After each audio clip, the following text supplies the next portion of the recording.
Hello everybody, Hofstad's Tortoise here, and welcome to a little bit of a review for Hearts of Iron 4.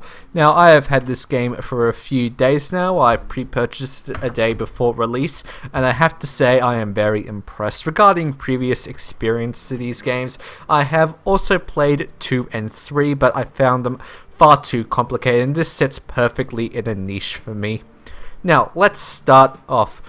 The very first thing that this game offers you is a choice of start between 1936 and 1939. What this offers you is how you want to proceed with your game. If you choose 1936, you can go on and develop your country how you wish. It gives you a much more free-form of play. However, if you choose 1939, you have less limited options, but allows you to go with a much more historical route.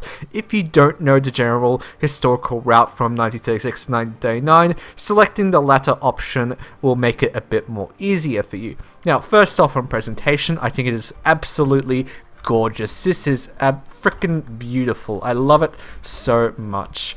But the only problem with the presentation I find is the divisional counters.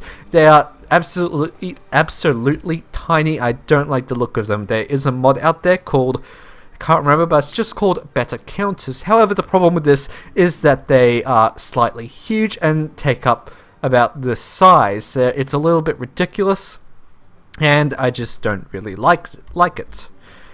Now, there is a thing I would like to address first off, and that is the difference between streamlining and dumbing down. If you go into the Hearts of Iron 4 Cancer thread on Steam forums, you can see people bitching endlessly, which is not all that fun. And the people in those threads are such elitists in regard to the previous two games, in that they feel that this has been dumbed down.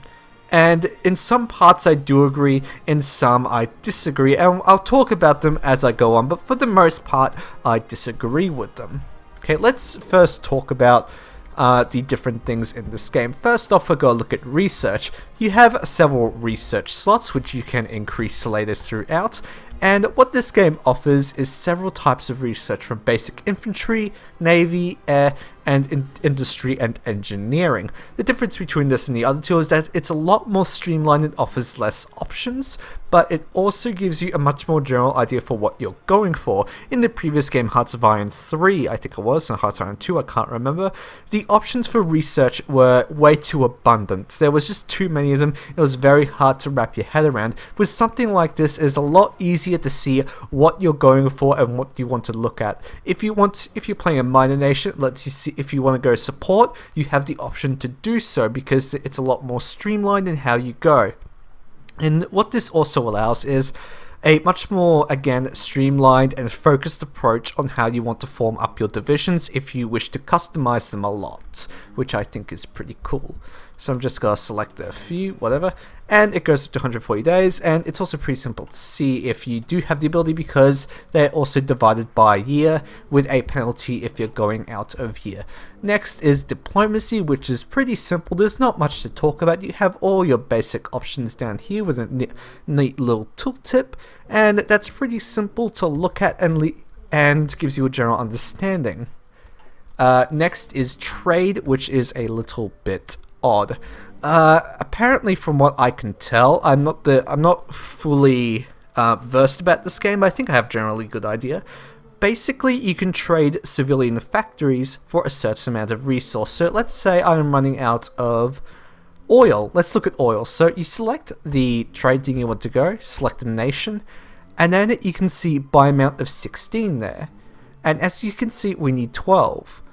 So if you trade two of your civilian factories and you lose the use of them, you can get some more oil. I'm not really sure about what the mechanic means about trading civilian factories, but still works pretty well. I had to figure out later what the actual trade-off of it is for losing those civilian factories. There's only temporary though, because you can get them back if you cancel the trade.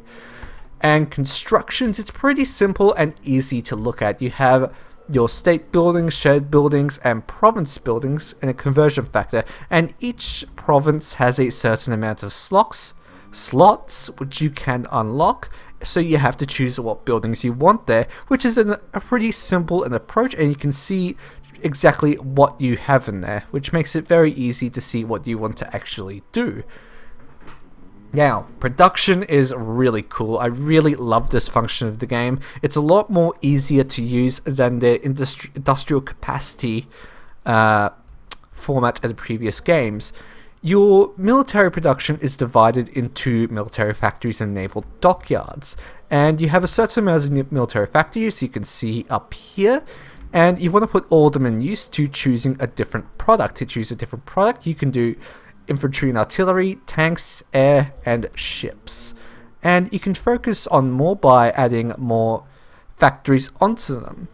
So basically, if your unit is, if you have plenty of tanks but little infantry equipment because they're starting to run out, you could slow down the research on your tanks by getting rid of the factories or eliminating it completely, and then transferring more factories over them to increase the amount of infantry products you get per day. And it will show it up here in a tilt up, and you can see exactly what you are running out. You can also see this in the logistics panel. You can see exactly how much you need of what resources it is taking up, and you can also see the amount of resources you are losing down there, which also shows up on here. 14 oil, 14 minus 5 rubber, minus 5 rubber, which is very good. Next is recruitment. Again, pretty simple stuff. You can select the train thing, and it will eventually build up in manpower and supply, and you can place it on the map. Pretty simple stuff, but where this really shines is in regards to editing your divisions. You can bring up your division designer thing, and you can see your every stat you want to know inside your division. You got your base stats, combat, and equipment costs. Exactly how much manpower, the amount of training time, infantry equipment, and support equipment. As I said before, you can change the infantry equipment, and if you have a very high infantry equipment, you'll have to raise the amount of factories for them. You also have a support tab here, and as you go through research, more support will be added on, and you can select things to add, and as you can tell, it increases. So we got more HP, more soft attack, and just generally more attack in general for adding a nice simple artillery piece to them. Let's remove the engineer company. As we can tell, we've lost more organization and recovery rate. We've also increased more supply use, and entrenchment is down because all these things are what a engineer company does. You can also add more brigades onto an infantry division. Sorry about that. Combat battalions, where each one is a regiment. I'm actually not too sure. So the more, what is this? So the more of these regiments you add on, battalions, whatever they are, the more width you get on there. I'm just reading this now, so I apologize for that. So the more width you add on, it means the more stuff you add inside it, but less of them are able to contribute into the battle. I'm not 100% sure how this works again, so you will have to look at the manual for that. But if you add on more into each of these, so adding more into here will mean more power, but more over here means less going into there. Again, I'm not too sure what this means, so let's add something onto here. So combat width has gone down. So yeah, it's pretty simple stuff. Well, not too simple, but you can figure out what this means later. Alright, yeah. Sorry about that, I must have sounded awful there. Again, logistics. Also up here you have your manufactories, nice little tooltips. Tooltips are over everything and they're super handy. When it comes to something that I forgot to mention, is when it comes to changing divisions, you basically spend army experience. To increase army experiences, you can select all of these and select them to train. Now onto the order of battle, and this is where I think things have been dumbed down a bit. This is only devised into armies and divisions, which I find very, very disappointing. There's no corps, there's no brigades, it's just armies and divisions. So if you group a whole bunch of them, you can group them into an army by pressing that, selecting a commander, and you're done. This is the maximum order of battle that you will be able to control inside the game, which I find very, very disappointing. I absolutely loved the previous iterations. I think it was Hearts of Iron 3 that went to a very complex order of battle where you had to select the divisions to the core, to the army HQ, to the theater, then selected your generals, which had a trickle-down effect of experience, and I thought that was an absolutely fantastic way to do it.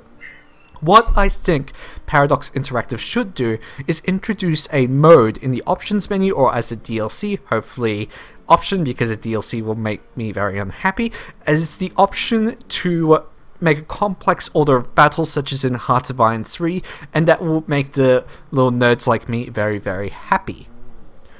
So, another thing I'd like to talk about is national focus, and this is where something in the game really shines. This is really good. Alright, in the previous, I love to have an objective goal in my games. I want to know what I am working towards, but in the previous games, I didn't really know what the hell I was doing, because it really doesn't give you a lot of historical background as to what the hell is going to happen. What this does is that you can look over all of these things and decide how you want your game to go. If you want to, look like over here, Tribe and Africa, you can put a claim on Yugoslavia, or you could defend Yugoslavia and be friends with them. Choosing one of these gives you a more streamlined path to figure out what the hell you actually want to do in the game. And all the major nations which you have a selection from, France, Germany, Italy, Japan, have different national focuses. So all of them have a nice little story that you can make your own and make things amazing. So I think that's pretty much everything I want. Nope, okay. Air is something I don't like. I find it a bit strange. Essentially what you do is that you build up aircraft and form them in new air wings up here. So if you have a whole bunch of aircraft in reserve, you can form up a new air wing. Then you transfer them to the, if you want them to form up in the new theater. So right now we have an air base in Italy. So you rebase them in a base in Italy, select them at the Latium air base, and then move them into here, then tell them what mission you want to do in these little things here. You can tell close air support for technical bombers, or air superiority for fighters, and so on. And it's a similar thing for the Navy as well. I find it a little bit confusing, but it works. It does work. Okay, so I think that is all I want to talk about. Yeah, that's basically it. Oh, also, something that I would like to see is if anybody actually watches this, they're like the first, I don't know, like 2 people actually do bother to watch this thing. If you would like to see me do as a nation or take a different role, please tell me. I would absolutely love to hear a suggestion of what you'd like to see me do a Let's Play as. I think that would be fantastic, because every strategy gamer and their mother is playing this thing and putting up their Let's Plays. So if you have a suggestion that you'd like to see, if you think I'd do something interesting, or if you think I'd fuck it up on a massive scale, please tell me and I will do it. I will bring it on depending on what is the most interesting from what I see. Okay. This has not been a proper review. This has just been a thoughts on kind of thing, and I have to say I'm very, very impressed with this game. I don't agree with a lot of the dissenters about it. I think it is perfect for someone that wants to get into these games. If they want to get into something a bit more complex, they can go on to Hearts of Iron 3 or 2, even though it's a little bit uglier and harder to work with. But this is an amazing game. I think Paradox Interactive has done a wonderful job. Massive congratulations to them. I'm having a lot of fun with this creation. In my previous games, I went as Greece and had an absolute ball. I took out Bulgaria, I swooped down to North Africa and completely took over this area and over here. It was absolutely spectacular. So, yeah, if you like this content, please consider liking and subscribing and all that crap. Leave a comment below about what nation you'd like to see me play as, and I hope you have a fantastic day.